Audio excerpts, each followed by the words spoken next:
Good evening, everyone. My name is Gilad Levian. I'm the director of Museum for Islamic Art. And with me, I'm having here Zohara Mizrahi and Nazaanin Anassari. Thank you for joining us. We're having this Zoom. In a few seconds, we'll start with our conversation for the International Women's Day, which is so important for all of us. But first, we'll start with a few thanks. First of all, for ICOM, International Council of Museum in Israel. I would like to thank in person to the chairman of ICOM Israel, Raz Samira, and the managing director of ICOM Israel, Noah Ben Yitzhak. ICOM Israel works for the advancement of the museum community in Israel in many ways, and this event is one of them. ICOM Israel operates 8 forums in various fields and also works to represent the museum on governmental and public levels. I would like to have a special thank for the chairman of the Council Museum in Israel, Dr. Yigal Ben Shalom, for joining us for this session. And I would like to thank you all for being with us in this very, very special evening, which is also Purim here in Jerusalem, which is also Iranian holiday. But first, I would like that our colleagues will introduce themselves. Zohara, Nazaanin, please. Zora John, please you start. Go ahead. No. Please you start. I'll go after you. Okay. That's so and this is also another Iranian trait that we always offer courtesy to our counterparts, regardless of stature or title. First of all, I'm very happy to be part of this program, and I wish everybody a very happy Purim Day, also International Women's Day. May this be another resumption of the freedom and the liberty that is much deserved in Iran through the brave Iranian women. As far as introduction is concerned, I am a proud Iranian born in the city of Kerman. I had the privilege of learning through both parents that were teachers about history, about traditions, and about humanity. And thank goodness for the opportunities that were offered to somebody like me in Iran at the time. Growing up, I was exposed to a lot of different communities, different ethnicities, religions, and as a result, I always felt like I was blessed with a very rich life through people that I came to associate with. Unfortunately, the events of 1979 had a different plan for me and many other individuals. Again, I was lucky and blessed enough to be able to join my brothers and sister in Boston, Massachusetts to continue my education, but my family was left behind. My father was arrested on 2 occasions, imprisoned, and he was lucky enough to escape execution. And he had to go through a journey for almost 11 to 13 months, going through Pakistan and then Austria to be able to make it to the States. And that in itself is a very long and challenging chapter. But again, we considered ourselves very blessed, very lucky that my parents were able to make that miraculous exodus from Iran.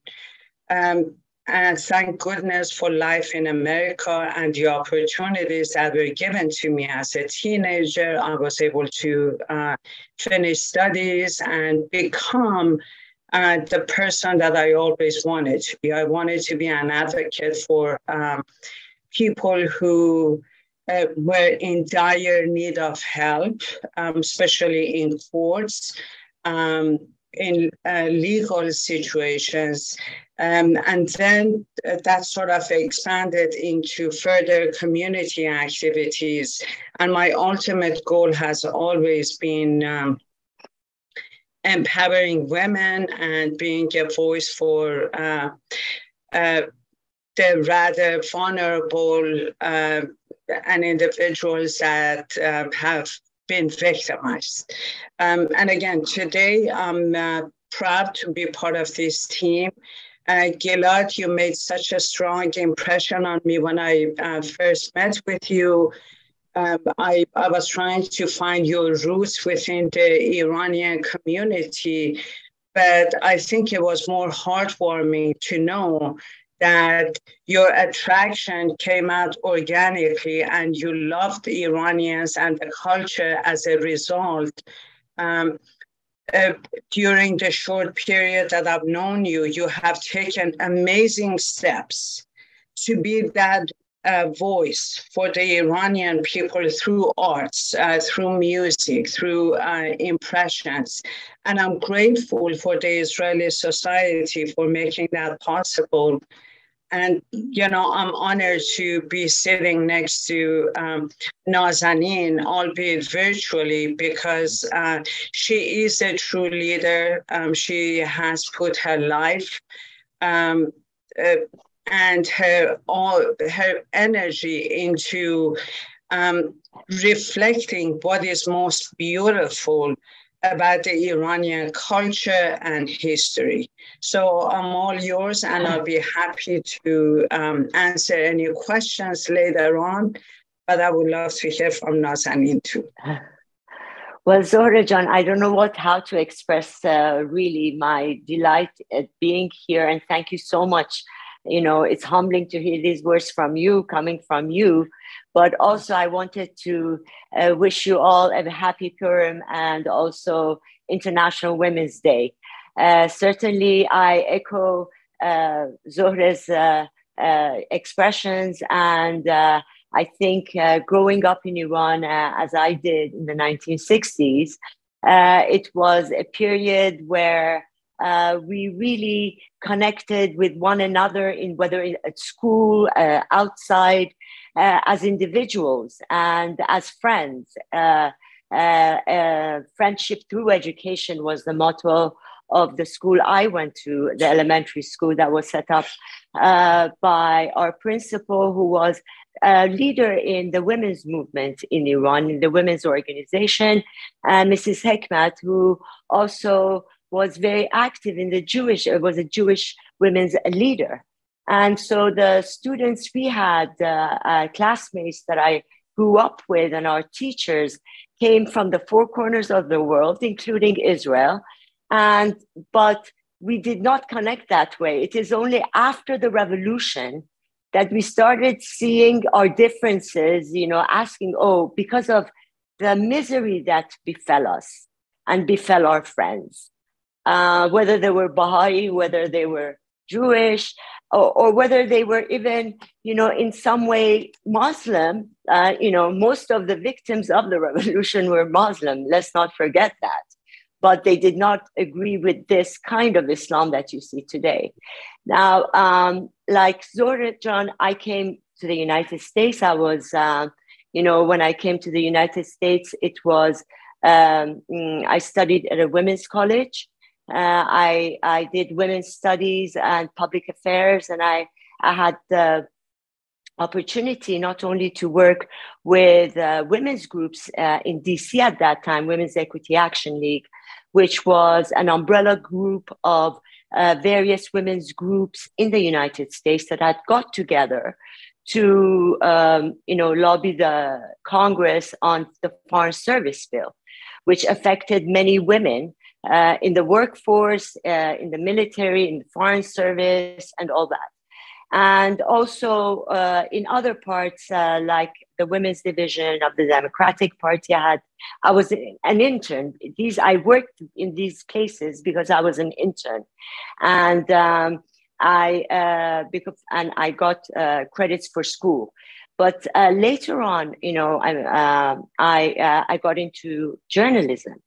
I worked for the United Nations Information Center for a time. And then I went into journalism, which was ABC News Radio in Washington, D.C.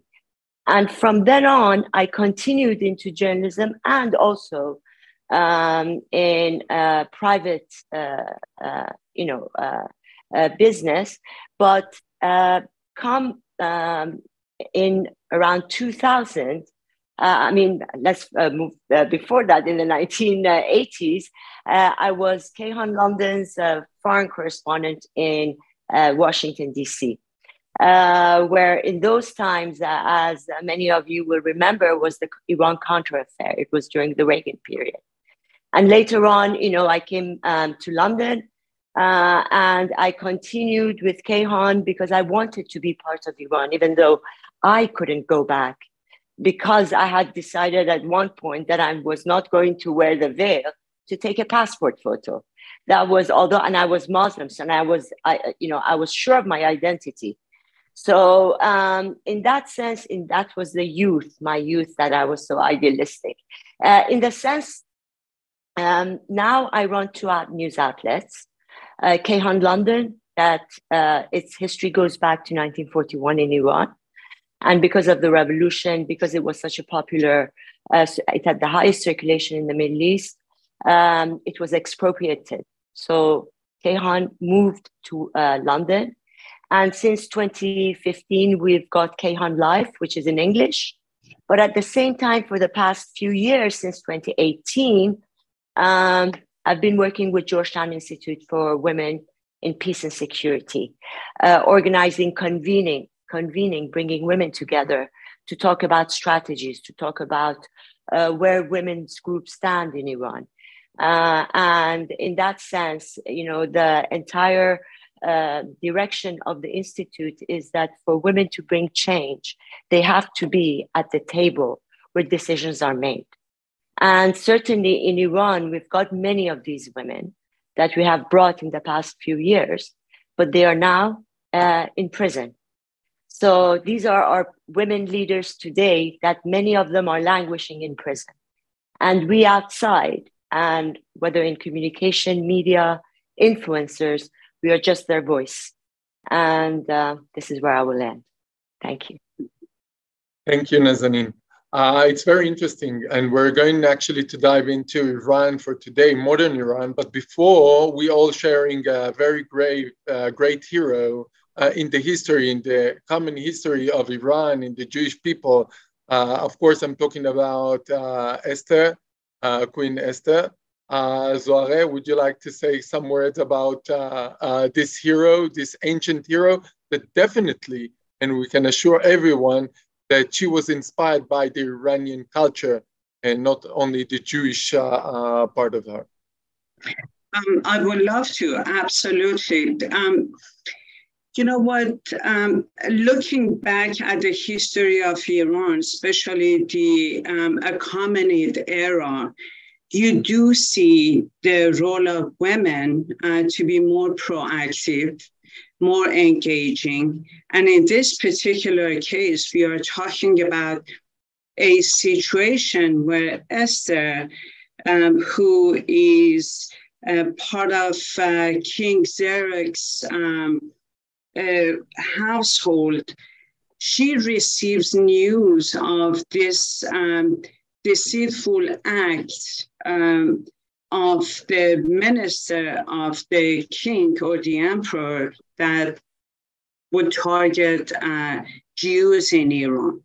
And only because Mordechai refused to bow to Haman as he walked into the market.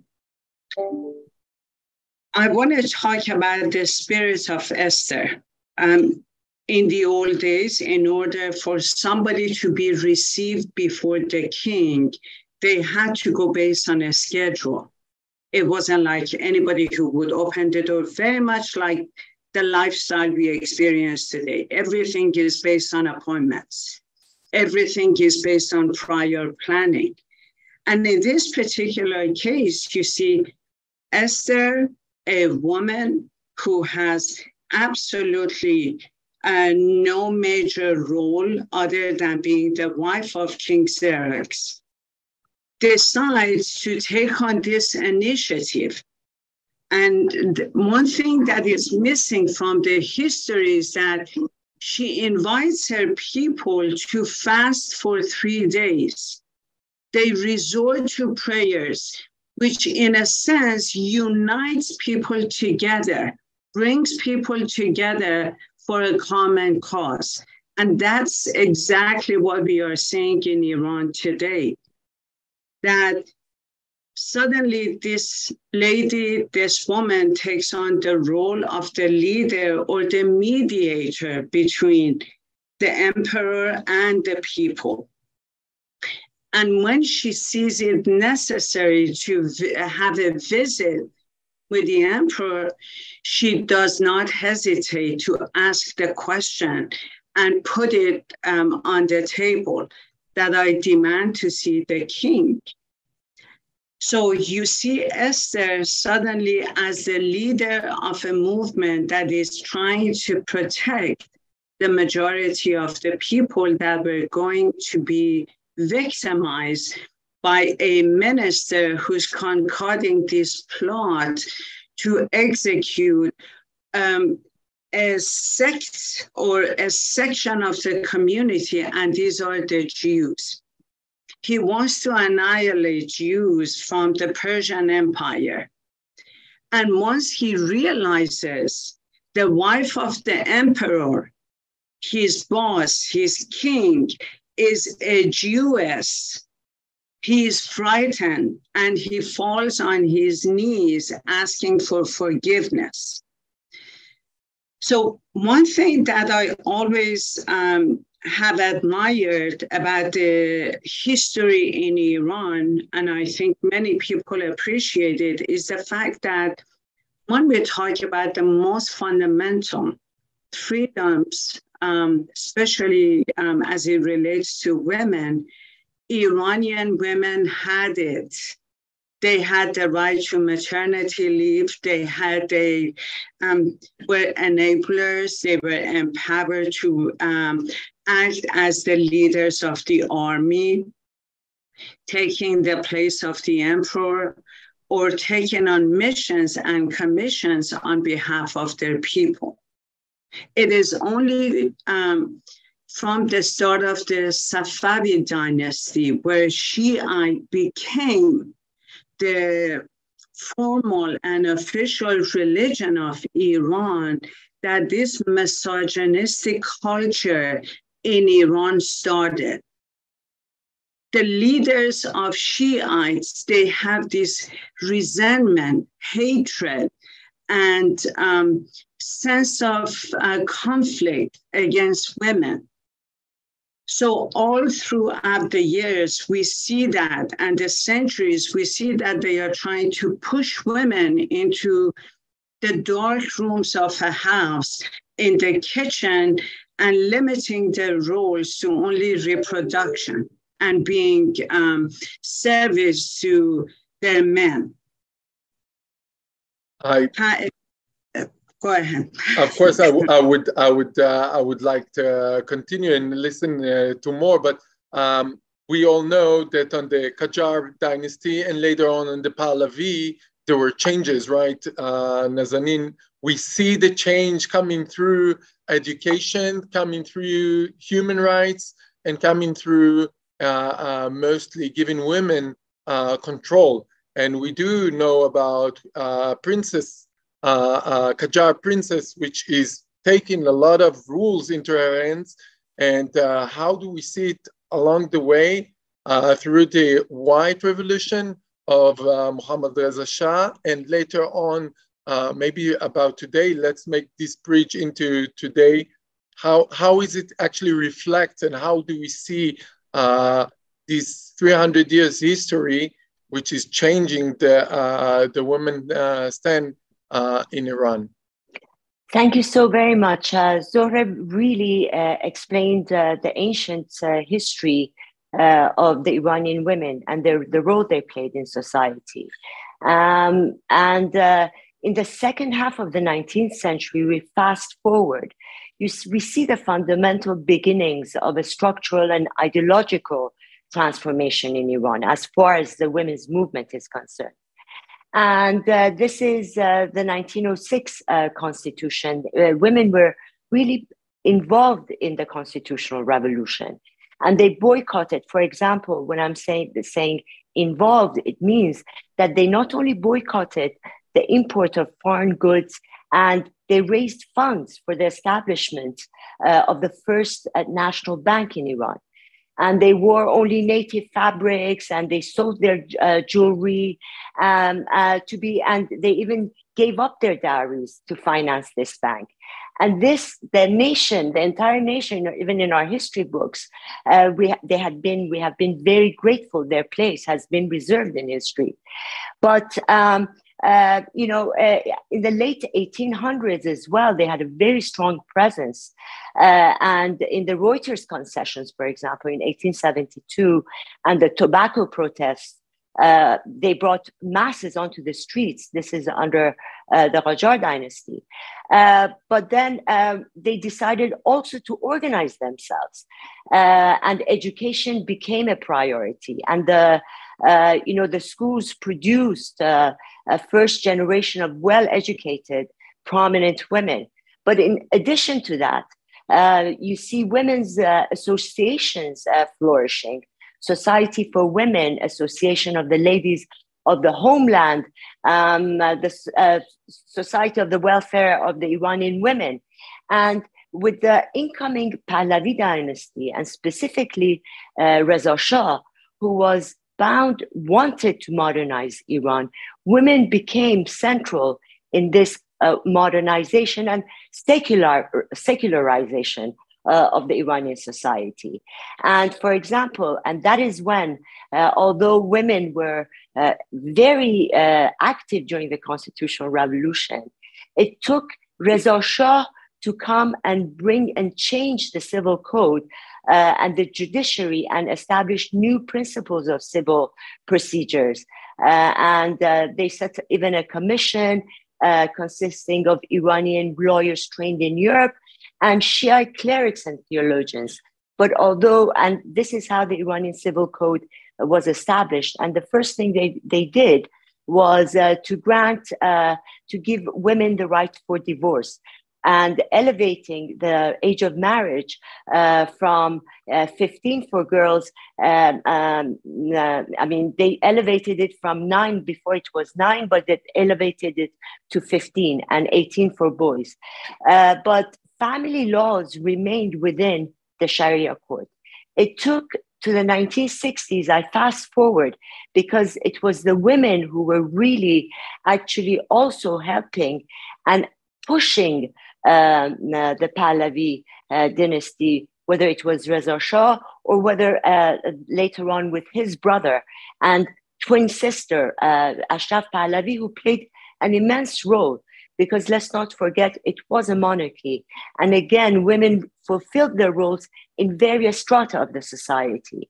And it was that because of the strides that was made from the 1960s, because of the White Revolution, when women received the first rights in the Middle East, and even prior to Switzerland, to vote and also to enter parliament, and as well to create a corps of education of women corps. There were mostly women who would go and become the part of the literacy corps and building of schools. So this continued, and to the point that by 1975, women, the laws that had been instituted in Iran as far as equality for women, that's why Iran was named as part of, to head the consultative committee of the United Nations for women. And it was in 1975 to 1977 that laws were instituted in Iran. And as Zohra mentioned, as far as family laws, no longer was Sharia's code applicable to women. It was the civil code, but women got various rights, including free pay for equal pay for equal work, and that most policies that would be passed by government would be gender examined. So it was then in 1977 that the United Nations actually established the Women's Day. And also since then, so today is a very auspicious day for us Iranian women, because not only it is because we remember our role in bringing this about, but also it is very sad because when we look at what we gained and all the within overnight, all of these rights that we had gained from 1960 onwards to 1975 shoot us back to the time of 1906, 1907. So that is the legacy of Iranian women from one point, but that doesn't mean that Iranian women stopped. It means that they were fighting all these years with one hand behind their back. And they tried to do, bring many actions, even, for example, starting the 1 million signature by Dr. Shirin Ebadi campaign in Iran that brought in also a new wave and a new generation and a new face to the women's movement in Iran. People like Narges Mohammadi, people like Fatemeh Sepehri, these people that we brought into our conferences at Georgetown. Fatemeh Sepehri, the first time, we heard of Fatemeh Sepehri was when she was a signatory to a letter by 14 women asking Mr. Khamenei to resign and calling for a national referendum. Now, Mrs. Sepehri came to our attention because she's a martyr's widow, because she is clad in chador. But she realized as a martyr's widow that after she lost her husband, she lost the custody of her child, and to be able to have access to money, control of the money to bring up her child.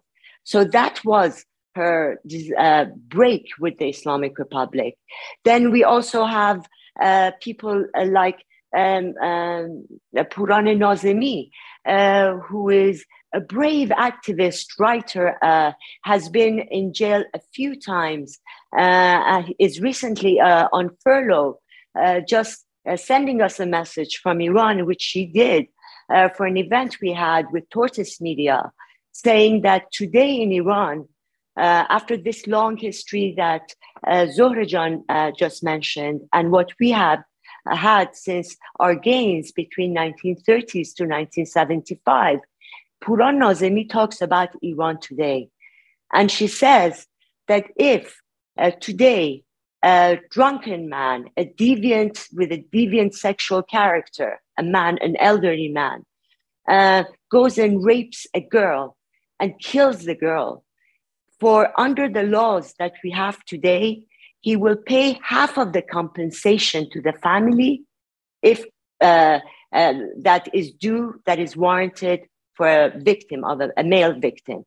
But if that same girl defends herself, and in the process, that elderly, deviant, alcoholic man perishes, dies, that girl will be hanged. So we come back to the issue of today, from the past to today, and you can feel the urgency and the potential and for the women's movement of Iran right now. I would like, thank you very much, Nazaneen. Thank you very much, Zahra. I would like to share with our audience one picture, not this one, sorry, this one, of Vida. I would like to thank first to Orly Cohen, the curator of the exhibition 5 at the Museum for Islamic Art, And she got to I would say, to acknowledge and to let us, the Israeli people, be aware to these brave women who made the changes. And this one is Vida Mohad. Movad. And sorry for not expressing right in Persian. And she was doing something very simple. She was standing on a box, an electricity box. She took a stick and she took a white hijab and she was just tying it into the stick. And she was just like, it's like a flag, a white flag. She was surrounded to this regime, and look at all the people around her, look at her. She was making a change, and that was about it was in 2016, at the end of 2016. And she's starting the change, but this is not the change that we see today. What is the role of these women and why it become what we see today? Well, if I may, you see, there are many like Vida Movahed. We have not heard from Vida Movahed since 2016. No one has heard her news. There's many like Vida Movahed, like Fatemeh Sepehri, and others that are languishing in jail. And these are the leaders of Iran. And when you look at their age, they're young. There are many, in the arrests, the recent arrests, they were Generation Z. They're teenagers, they're late teenagers. And so we see at one point how the regime, I mean, when I look at these videos, and I also pay attention to what is happening in Iran today with girls' schools, where schools around the country are being poisoned. And it is clear, like with other, events, when first they deny, and then they blame hysteria, especially gender hysteria, girls' hysteria. Yeah. Then they blamed high school pranks for girls who do not want to stay in their class to take exams. And then we've got Mr. Khamenei coming and admitting that there are people involved. And it is without a doubt, and as Puran Nazemi as well was saying, this is a biological attack. Why? To keep girls, as Zohra mentioned, to drive women back home. But I think, this is unfortunately the dirty and inhuman reality of the life we have at the moment for Iranians and elsewhere, because this mentality, ignorant mentality that is only after control and sees domination of the weak, and it sees women as the weakest link for dominating, then you will understand. Yes. One thing that we need to mention is that actually it was March 8th of 1979, after 1 month that the Islamic Republic had declared its victory, that Iranian women poured to the streets of Tehran protesting against hijab and all the restrictions and limitations that were being set on them by the government. And since 1979, the only group that has protested and defied against the Islamic Republic has been the women of Iran. This just didn't happen overnight. It was not, yes, Mahsa was the spark. She was the straw that broke the camel's back.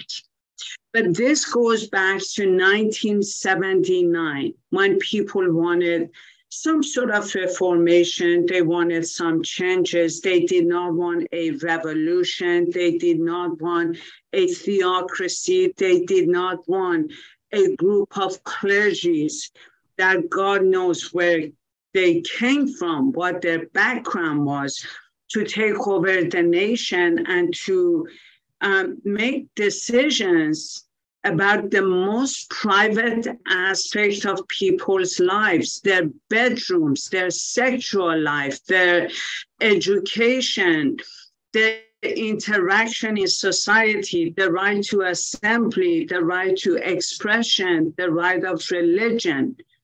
They had not voted for that. They had not acted on that. But once you see that the Islamic reign is taking over, they closed the schools for 2 years to institutionalize theocracy into educational program. They put committees of Harasat, which is sort of an enforcement committee to look over the acts of people, their hijab, their dressing. And you see, it's only Iranian women that is not just fighting the regime, but also their fathers, their brothers, the men in the communities and society. So that phenomena has continued throughout the past 40 years, where they said women cannot wear hijab, they would make it look colorful. They came up with these beautiful designs as to have to exhibit the little piece of hair that they could. They came up with a new, different trend of fashion. They came up with a different genre of, let's say, even music, arts, and whatever. So again, I want to emphasize on the fact that Iranian women have been the fighters for the past so many years. And the unfortunate situation has been the very three lethal elements. Number one is the disinformation machine of the Islamic Republic. Their specialty and their expertise is fabricating stories, something that would defy the truth, that would defy logic. And we see that throughout the years. The second element, which again is the most fatal one, and I'm glad the Iranians have come to face the reality, is the information that was being disseminated through international media or organizations. Okay, you see mainstream media like CNN, BBC, whatnot, just presenting this sugar-coated picture of what's happening in Iran and portraying it as a cultural issue, not something that has been imposed on Iranian women and Iranian as general. And the third element is the apathy of the governments around the world. That definition of civil rights and human rights is only for their people and not for others. They had refused to issue condemnations to the Islamic Republic. Have you heard in the past 5 months, and mind you, the a new version of attack on women, which is through chemical poisoning, did not start last week. It did not start last month. It has been going on for the past 5 months. But you never hear a condemnation from any of the governments that we know in Europe, even the American continent. The silence of the majority, especially governments, has been what has fed to the atrocities that continue to happen in Iran. And what happened with Mahsa, it was again like that eruption of a situation that people got fed up. And this was an innocent 22-year-old girl who had come from Kurdistan to visit Tehran for a few days. Iranian people are very hospitable by nature.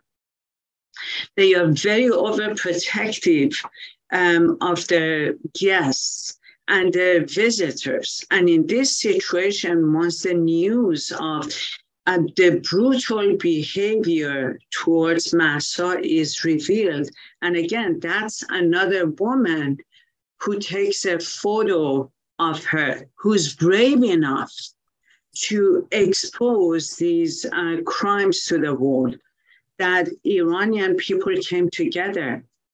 And thank goodness for our younger men. As far as I'm concerned, the men of Iran are much to be blamed, the ones in the 50s. I'm sorry, I'm talking about the Iranian calendar, the 70s, 80s, because suddenly they come across this power, this authority that is sanctioned by a government, that they could have more than one wife. They could marry anybody from the age of 9 or 10, and it's okay by law.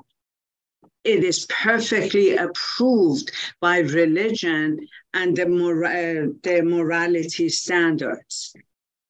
They are as much at fault as that government that has been run by a group of hoodlums and thugs for the past 40 years. It is our younger boys, the youth, that is standing shoulder to shoulder with the younger women in Iran, and they see the world differently. They no longer want to be subject to a piece of cloth. They don't want to be subject to these man-made boundaries that you cannot get together in a park, in the public, to hold hands, to listen to the music. I mean, it's so absurd to hear in this day and age that you are not allowed to listen to music.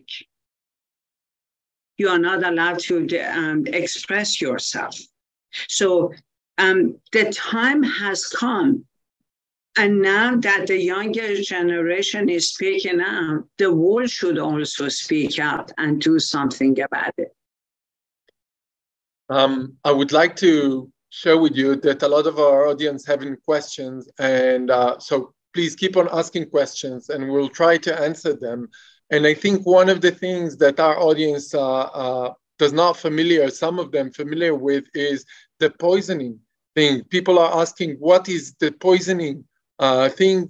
And I would say that with your permission, and I'm sorry I'm taking the stage, along the way, working with Orly Cohen on the exhibition, I was asking many questions. For example, I saw that in artists in Iran actually expressing a lot of women who are dancing. And I said, who is this women who were dancing? Why she's dancing? And she said, they're not allowed to dance in the street. They're not allowed to drive a motorcycle at all. Women are not allowed to drive motorcycles. Women were actually, the regime was actually looking for women, young women, beautiful women, and they were shooting their eyes in order to put a damage in them. They were raping them after they were actually put in jail. They were abusing them. And this poisoning, it's the same thing that happened. But can you please explain a little bit about what's happening today? And another thing, in Israel, we had these news that the regime is letting people go home. He is actually taking people out of jail. Are these rumors? Is it right? They need to sign contracts? Can you please give a little bit information of what's happening today in Iran and about this protest? Is it a protest? Why we don't hear about it? Please. Nazanine, if I may, because when I heard the news, and these are new developments, initially what started was from one or two schools in the conservative city of Qom, and the entire idea was that women should not be going to school. Girls have no place in school. And they were trying to create this sort of subterfuge by making them sick. So they would make that decision on their own, not to send their kids to schools. And what the clergies did was they said, you know, you need to safeguard your children. You need to shield them from harm. So it's okay if they don't go to school. But then you see the news of this gas poisoning or chemical poisoning spreading to at least 113 schools around the country. So it's not confined to one area or contained in a particular school. Nazanin, these are the questions I want to ask you. They are saying this is only hysteria, and this is only an organic development that is happening in society. But why is it happening in schools that only girls attend to? Why is it only schools and not one entire city? Why isn't it happening in any of the governmental sectors and it's happening in schools? Again, why is it the schools and not other institutions? A very good question, Zohra John. This is a story that we have been actually following up in Kayhan, London, from the first, attack that took place in a school in Qom. And since then, the first, as I mentioned before, there was complete silence. So it was, we published it, there was nothing. Then it increased. And then Zohra mentioned journalists who are actually working for foreign media, because of the position they had previously with state media. And they do, echo the official line, which was, oh yes, these are some girls who wanted to disrupt their tests. And then there was another explanation that, no, this is hysteria, that because girls are, prone to hysteria. It's, again, that chauvinist mentality that is the foundation of this system. But let's not forget, and Zohra John will remember, during Ahmadinejad period, when they were, throwing acid in the face of girls. We've got photos, images of disfigured women, because by these vigilante groups, we call them vigilante, but they are connected to the state militia. And they are fanatic in the sense that they are very ideological, they're zealots, and they are intense. They're a very small group, but very powerful because they are like those, we call them chomardar with the batons, that really sometimes they're like zombies. But so they had been throwing acid in the face of girls. Now this time, it suddenly spread across, because it has been going on, and there have been statements made actually by officials as far as what is happening, what is behind it. Number one, for example, a journalist in Qom who was reporting on these poisonings was arrested, and for national security reasons. Then we understand, for example, the reports that we are receiving from Khuzestan. There are a few different kinds of gases being used. They're not all the same.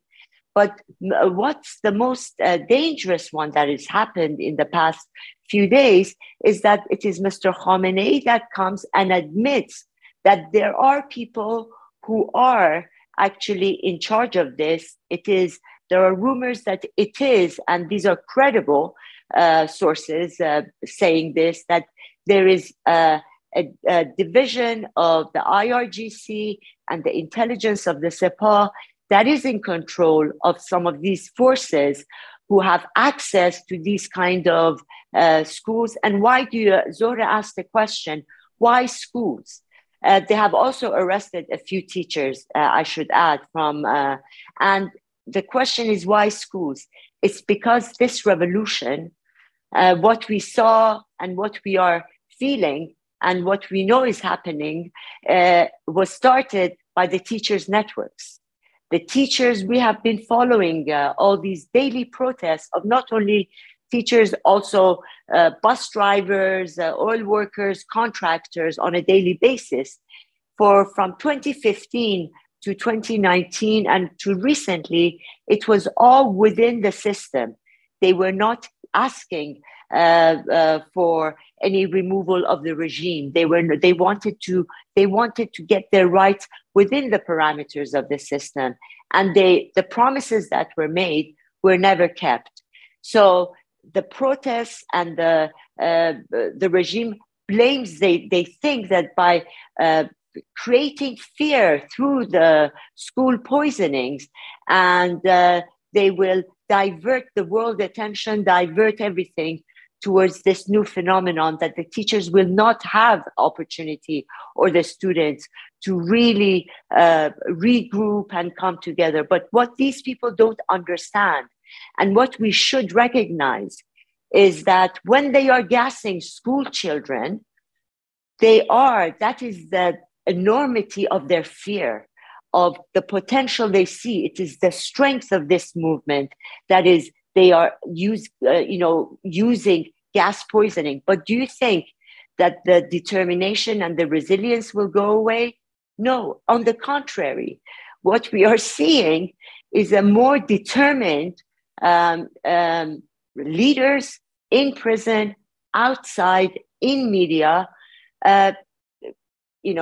It's not, Zohra said at the time of the revolution, 80% of those people who took part in the Islamic revolution that had brought Khomeini to power hadn't read his books. It was a revolution of no information. On the contrary, what this revolution is, and what we are seeing, is not only a cultural revolution that has already taken place in Iran, and you see it in the posters that, your viewers that have come from Iran, the new faces of Mahsa and the new generation Z, but we also see that it will not go away, that this is the roots of the current situation at the moment. And now, as Zohra mentioned, it is the international community. They have to get up and to really come to the help of, ask for independent investigations. For as far as we know, in some areas, at first, the police were not allowed to interfere because it was considered a national security issue. We also, yesterday, there's also renewed attack on women journalists and on journalists in particular, and on 3 outlets in Iran. And because this issue is no longer inside, outside. It is what is bringing the diaspora together with the Iranians inside together. And another definition of this revolution is the unity that is between those inside Iran and the personalities outside of Iran. And this is thanks to internet, thanks to technology that allowed the young generation to really reach out through the back door of social media to outlets that provide credible news as far as the identity and the history of who an Iranian is, compared to what they hear and what is injected, what has been injected through the control of media inside Iran as a new Muslim identity. And as the revolution, we talk about the Islamic revolution, the second part of that revolution was a cultural revolution, which happened later when they closed all universities, when they fired anyone who was educated in the West, when they rebrought and employed leaders and those people who had been taught in the seminaries, religious seminaries, to take over the affairs of the country and to make decisions not only in the sciences, but also in engineering and in mathematics and in the running of the country. And this is why we are where we are today. And that's why the revolution, although at its heart, it is this demand, women, life, freedom, but the life part, it includes men as well. The freedom includes men as well, because it is a country that we are where we are, the workers, the laborers, the various layers of the society, the teachers, the bus drivers, university professors, intellectuals, scholars, they do not want the Islamic Republic. And by more cracking down, the Islamic Republic is not going to buy itself more legitimacy. If it was, at the time of the revolution, it had 90% legitimacy because people wanted it, because they hadn't read Mr. Khomeini's books.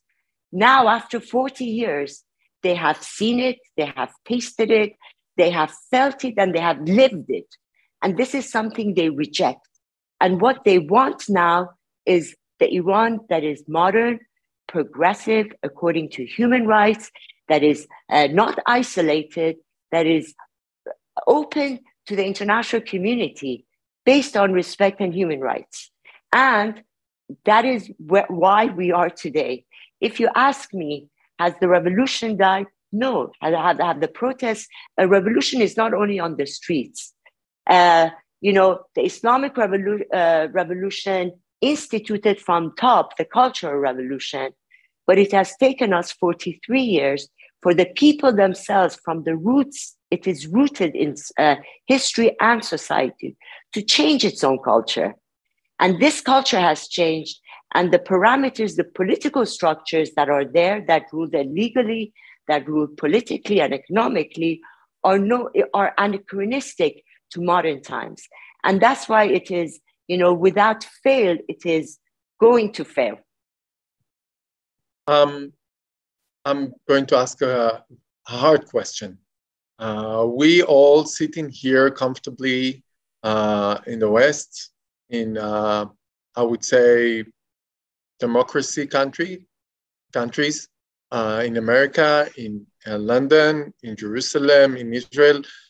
We all looking at Iran, and we do know that Iran has a very strong, and Ayatollah Khomeini built kind of, I would say, a mega unicorn kind of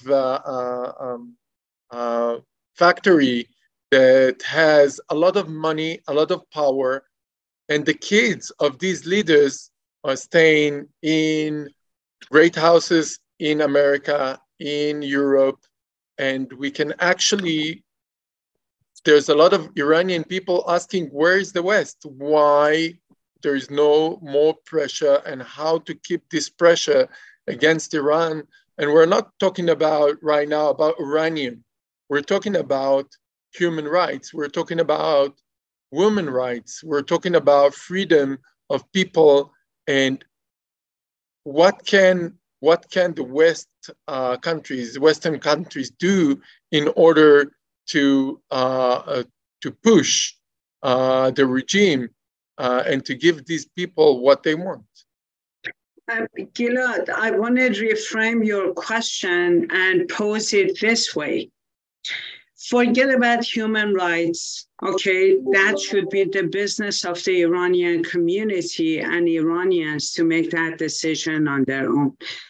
Let's talk about national security of the countries that you spoke of. of the Western nations, of Israel, of Middle East. Okay, let's not look at it as, oh, what can we do to help Iranians to get their independence, freedom, and dignity back? I think they're very capable. They'll be able to do that. It's not the first time in Iran's history that has been invaded by acrimonious elements that wanted to destroy the culture, the history, and whatnot. All we are asking is for American administration, European administrations, Canadians, countries in Latin America, look at your own national interests and your own national security. What is Iran offering you today? Okay, under the leadership of the Islamic Republic. The Islamic Republic has been nothing but a menace to international security. It has been financier of terrorism around the world. We would not have had September 11th had it not been for the Islamic Republic offering help, transportation, identification cards to all these terrorists to be easily traveling from one place to another. We would not have had the strong Hamas, Hezbollah. We would not have had all these attacks in European cities. We would not have had this poisoning of minds through social media had it not been by the strong lobby of the Islamic Republic financing all these activities to create this stability around the world. And the Islamic Republic has turned into a pariah that it's very much like a shepherd that was crying wolf. For 40-some years, they said, oh, Islam is being threatened. We need to go fight the Iraqis to save Islam. They use the youngsters, they brainwash them, they condition them to go to the front zone to fight enemies unknown. What are Iranians doing in Syria now? What are they doing in Yemen now? What are they doing in Iraq, in Venezuela, in Colombia, in Bolivia now? They are just trying to spread all this hatred and wrong information to create instability around the world. So once the governments of the world, once the NGOs, and once the mainstream media stops feeding oxygen to the artery of the Islamic Republic, trust me, Iranian people can take over their faith into their own hands. We don't need any help when we say the world should come to help Iranians. All we are saying is, and that's what we did last summer when we visited Israel, we said, we want to be the voice of Iranians. Iranians are quite capable of taking care of themselves. All we want to do is echo the truth, the facts on the ground, that the Iranian people do not want this regime. They do not want Khamenei as the so-called supreme leader. They do not want Rouhanis. They do not want Raisis. They do not want these clergies in the 80s and 90s to determine the fate of 80 million people. That's all we are asking. We do not want others to import their own human rights standards into Iran. Iranians were the first ones that created the notion of freedom of expression, freedom of religion, and freedom of assembly more than 2,500 years ago. We do not want others to teach us what democracy is all about. All we are saying is stop feeding power into this regime. This regime needs to be ostracized. Nazanine, you could take over from here.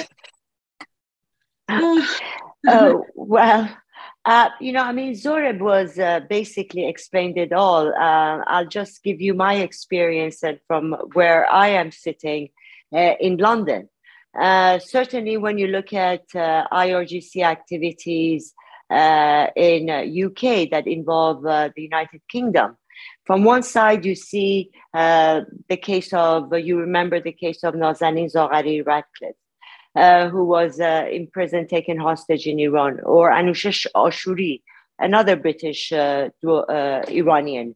Only a month ago, another, of course, he was intelligence, but he still had British residency, and I think, if I'm not mistaken, passport. He was hanged. And these were all under the auspices. This was again done by the Islamic Revolutionary Guards Corps intelligence, IRGC intelligence. Then you come to the case of journalists and media in the UK. Only a couple of weeks ago, Iran International had to move its operations from UK because some of its journalists, as well as its chief executive of news gathering, there were live plots to have them assassinated, and the British government was giving them 24-hour, protection, all the time. And it got to a point that they had even barbed wires outside of Iran International Bureau. So they moved the operations there, but still there are other journalists still in UK that are under police protection. There are over up to 15 of them. In the United States, we hear the case of Masih Ali-Nejad, and there was activity. They went after them, they caught them, they brought them, media wrote about them. But here in UK, we still don't know many of these names. It's still not in mainstream broadcast, but it is happening and everyone knows about it. Certainly, there is another thing. Mr. Khamenei has 5 representative offices here in the United Kingdom. One of the directors of the center in London also headed another Iran Human Rights Council, Islamic Rights Council, I think, that was a charity. And that this director of that center is an architect of the morality police. He is the secretary of the body inside Iran that controls cyberspace activities. Now, this man is a British resident, and his charity received £100,000 in furlough money during COVID times. Worse than that, his charity was also advising the British government on education and hijab policy in British schools. So although there is a big, even now today, for example, there is Wahid Beheshti, one person, on hunger strike in front of the Foreign Office, where Nazanin Zaghari-Ratcliffe, Richard Ratcliffe was on a hunger strike. He is there asking the Foreign Office and the diplomats to put IRGC, prescribe it as a terrorist group. Now, even the ministers within the cabinet, there is the Foreign Office doesn't want it, but other ministers do. It is not because there is this difference that one wants to keep the Islamic Republic regime as it is. the other one doesn't.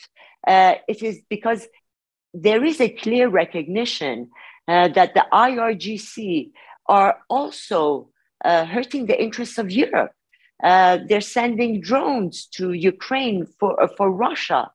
In Syria, Iran, the Islamic Republic was providing land armies, ground armies to control, and Russia was providing air cover. In Ukraine, it's the other way around. There are Russian troops fighting on the ground in Ukraine, and it is the drones from the Islamic Republic that are giving it cover. We talked about the school poisonings taking place in Iran. We also saw this, we witnessed it taking place in Afghanistan with the Taliban poisoning of schools. And we also saw it, we witnessed it in Russia. So these autocratic systems, these systems that are, that their number one target is women, it must be because of how weak inside them they feel that they have to attack women, and they cannot take women as co-workers and colleagues and teammates. It's their problem, but it is their behavior, their mode of behavior that is really destroying the peace in the West, in the UK.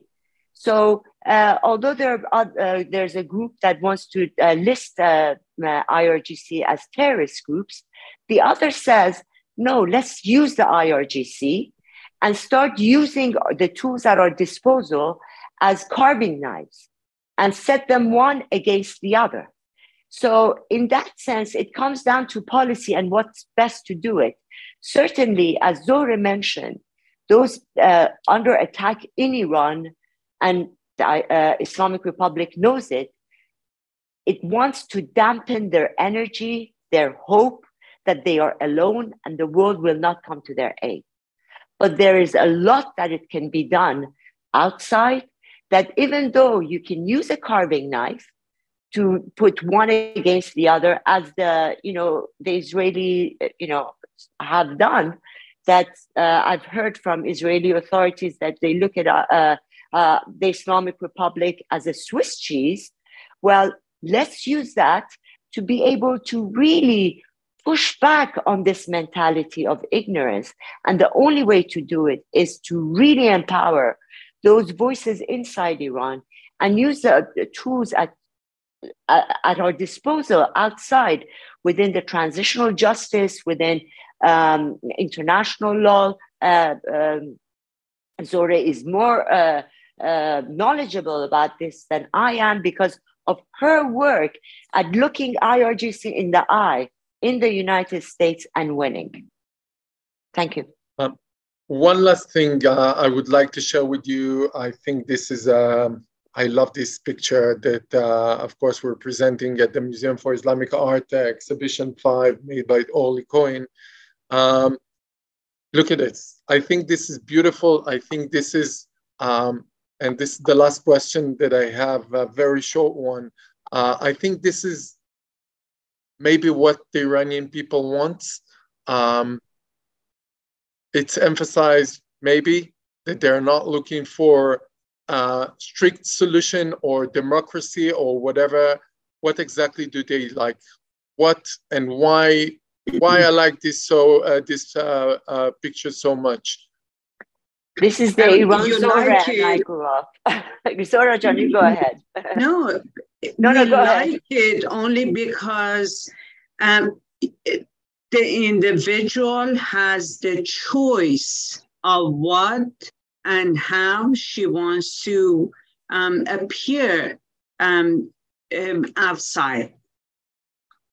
I remember growing up when we were little kids, we loved to wear chador because it represented maturity. It represented womanhood. And we did not see it as a compulsory matter. But now, when you force somebody to cover themselves, and these are the expressions that I heard recently, that you see how candy is wrapped in a wrapping paper. It's done so to protect that delicious candy. Or why a bare electrical wire, if you touch it, it will burn. They are trying to come up with this idiotic symbolism to show that women should cover themselves. By covering themselves, they are protecting and guarding their dignity, integrity, and honor. Whereas in the free world, you see women wearing hijab, you see women walking around, you see women walking half naked on the streets, and the rest of the men are fine. There is no problem with this system, this culture and style of living. And it's rather exemplary of showing tolerance towards all the differences. And the Islamic Republic has zero tolerance for anything that discovers and explores the emptiness and the lies that they have been feeding the world. Well,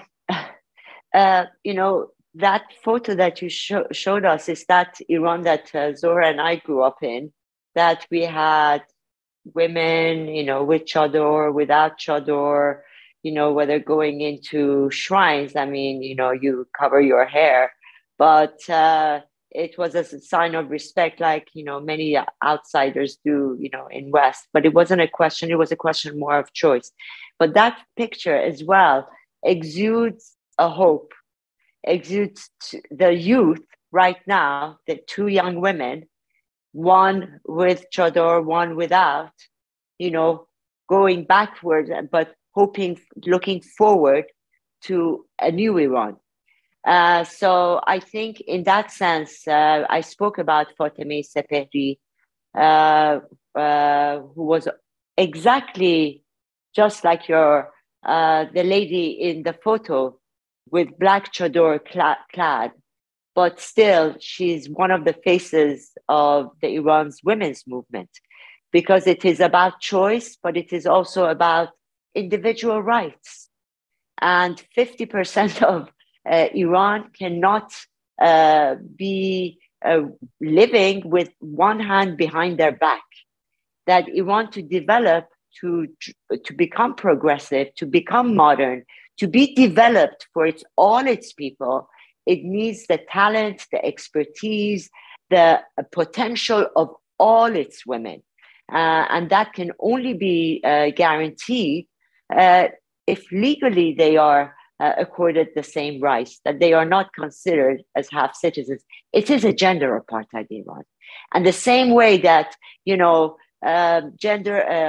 apartheid came to an end in South Africa, without a doubt, in Iran, it will be like that.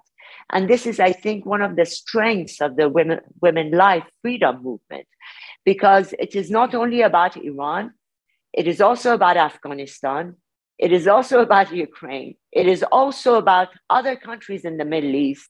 It is about a new way of thinking and moving a new world order where it is based on rationality and on human rights rather than political interests. And as Puran Nazemi has mentioned in her yesterday in her message, that pleading with the West that she will promise, and Zohra and I will promise, that there is more to be gained if you come and take our hands, the hands that we have reached out, that the women in Iran have reached out, that the women in Afghanistan are reaching out together, that now it's time to end this misogyny, this totalitarian frame of mind. This, 43 years has brought a revolution of understanding and knowledge for people. What Europe went through took 200 years to go from the Dark Ages to Enlightenment. 43 years of the Islamic Republic rule, plus technology and connection, we Iranians and hopefully the rest of the region can do it in 43 years. Just get rid of this mindset. Beautifully said. Wow, fascinating. This is it. This is the end of our session. I would like to thank both of you, Nazaneen Ansari and Zohara Mizrahi. I would like to thank, of course, Sivan Shahab, who got us together, and she's bravely very special woman who actually helps the community, the Iranian community here in Israel, and got us to this place. I would like to thank Oli Cohen for the beautiful exhibition. I would like to thanks again Raz Samira, the chairman of ECOM. It's inspiring. Both of you are inspiring. I think it was one of the, I think for this day, very, very special day. And I do have two girls, two women, actually three women. I'm married to one and two daughters. I think this is the spirit we all need to hold. And this is the direction we all need to share, to be equal, to give people and women the right to choose. And I wish to the Iranian people, as they say, they're saying it the best, they're saying life, woman, life, freedom. I think these three words are so powerful. I wish us all a very happy Independence Day and a very good future. Thank you, both of you. Thank you very much for this session. Thank you. And I think with Nowruz coming, we have a lot to hope for. So thank you so much for offering us the platform. Thank you very much. I would say that the Museum for Islamic Art will continue on this month to show the exhibition of five, we call it five. It's 5 stories of 5 women, only women. And we're having a few more events. We're showing Arash, Sahabani movie, very special movie about Iran, musical movie about Iran. And we're going to meet Dr. Tamar Elam Gindin. She's going to talk about different revolutions in Iran.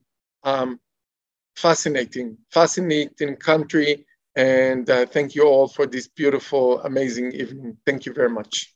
Good night. Thank you. Good morning. Bye-bye.